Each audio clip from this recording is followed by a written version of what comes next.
welcome to Local Edition. I'm Leslie Leyton. The city of Anaheim starting the new year with a shift on the city council. The mayor is here now to talk about some of the changes in the election, the district elections, 7 new council members, and welcome, Mayor Tom Tait. It's good to be here. So for the first time, the city of Anaheim is going to have 7 city council members. How is that going to change things? Well, it will. We changed this year to district elections. Mm-hmm. So rather than running at large, which Anaheim has in the past, each district represents its own council member. And there's 6 districts, each about 60,000. And so what that does is it brings city government much closer to the people. And it's a very good thing. So the council people are elected according to the neighborhoods they live in. So the hope is that it will better represent each individual neighborhood and therefore a better representation of the city.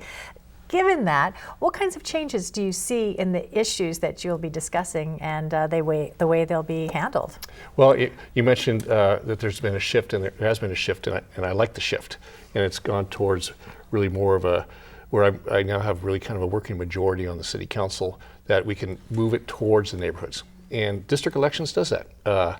So things like this past year, this council passed subsidies for hoteliers to build luxury hotels to the tune of about $560 million. I think that's outrageous. I think it'll be disastrous. So right off the bat, really our second meeting, this new council decided not to do that anymore, to kill that policy. Another thing that we're looking at is a streetcar. There was plans to build a streetcar, terribly expensive, over $300 million, from the Arctic Station to the Convention Center in Disneyland. About $100 million a mile, one of the most expensive in the country. And this new council's saying, you know what, that doesn't make any sense. We should use that money to help the 350,000 people who live in Anaheim, many who are transit dependent, have a better transit system. Okay, we can talk some more about the alternatives of the transportation from the Arctic to Disneyland, but what are some of the issues that the neighborhoods have been wanting to address that have not been addressed in the past because some of these other things have been happening, the subsidies to the hotels and the... Well, there's our budget is about roughly about $300 million, and that's with that we have to pay for police and fire, and our job as city government is really the number one job is public safety, and we need more money there, and we need more police officers. We also is for civic upkeep, making sure that the streets and sidewalks are in good repair, and that we have enough parks for the people, particularly the kids in our city. And that's all been, I think that's been neglected for quite a long time. So I think we need to work on that. Some would say that this is a one company town, or at least an entertainment town with Disney and with the other sports teams and things like that. How do you balance all that, though? Because you do need the revenue from these resources to continue to operate the city the way it has. But now with this new majority, are you going to be able to temper that? Yeah, so certainly we're blessed to have Disney and the Angels and the Ducks, and they're wonderful, and they bring a lot of people in and a lot of jobs. But like you mentioned, it needs to be a balance. And oftentimes in the past, that could garner too much attention from City Hall. And sometimes I think the city's forgotten that there are 350,000 people living in the neighborhoods that really that's the purpose of the government, is to service the 350,000 people, not just the resort district. There's some other areas of the town. The Platinum Triangle, that is poised for some major redevelopment or major development with hotels and homes and other things like that. What do you see in the future for that? Well, recently the council approved LT development, about a $500 million project, hotel, big retail component, condominium. Again, fortunately, no subsidy, which because there isn't one needed. But that's going to, I think, spur a lot of development in the Platinum Triangle, which is already happening already. There's massive new development of residential units and commercial units in the Platinum Triangle. Without the subsidies to the hotels, what effect do you think this will have on the hotels in coming to Anaheim and doing business? Well, unfortunately, those subsidies that were passed, we can't do anything about those. I wish we could. But without subsidies in the past 3-4 years, I think there's been about a dozen new hotels built without a subsidy, just allowing the free market to do its thing. And when there's a demand, something gets built, and that's what's happened.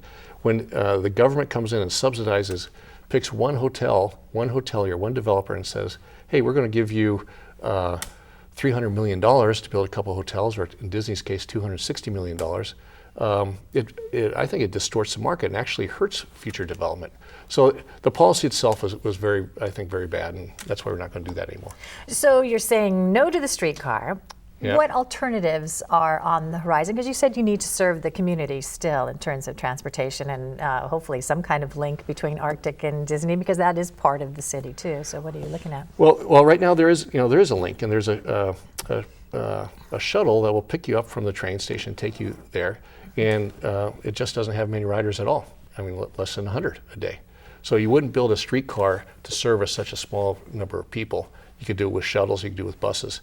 That money, that $300 million, I think should be spent on something that moves people who, not necessarily tourists, but people who live in Anaheim and the surrounding communities, workers who come into the Disney resort, but also just people around this part of the county. We have a bus system, and OCTA's had to cut routes. Ridership's way down. We've doubled the fares the last 10 years. There's a lot of people who can't afford those fares, and 60% of the riders are earning less than $20,000 a year. So I think we need to do more to make that a more vigorous bus system to move people around it, and not really waste the money on a streetcar that no one will ride and actually make congestion worse. With this recent election, not only a change in the majority and the focus, but a change of philosophy, but no change for you. Speaking with you years ago when you were first mayor, you ran on the platform of kindness, and you still carry that torch today. A lot of people admittedly giggled, when they heard that. Oh yeah, he's all about let's just be nice to each other. Can't we just get along? But you continue this message. Well, there's a very serious aspect of it. I mean, imagine a city, where you change culture. And we all know that culture trumps policies and procedures and tactics. In any organization, it's about culture. So if you have a city that you could actually change the culture and become a city of kindness, where people are thinking, we live, that's not just a slogan, but it's actually part of our civic duty to be kind to one another. Everything gets better. Literally, your crime drops, your graffiti, your bullying at schools, your senior neglect, all those things get better by people being kinder. I tell people, if you were to measure all the interactions amongst people in your city, those millions every day, and label them as either kind or not kind. Kind here, not kind up here.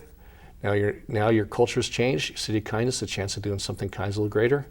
And it starts to go like this, and when it goes like this, everything gets better. So there's strong municipal reasons to it. I can see on a personal level, how do you enforce this or promote this on a civic level? Well, on a civic level, it's about, I know if you're a CEO of an organization and you want to change the culture, the CEO talks about it all the time. So that's what I do. I'm the big cheerleader for it. And I tell you, it's amazing to see all the people in Anaheim doing kind things. It's very joyful. It's worth a try and refreshing. Nice to talk to you. Mayor Tom Tait, Anaheim. Thanks for being here. Thank you. Glad you could be here too. I'm Leslie Leyton.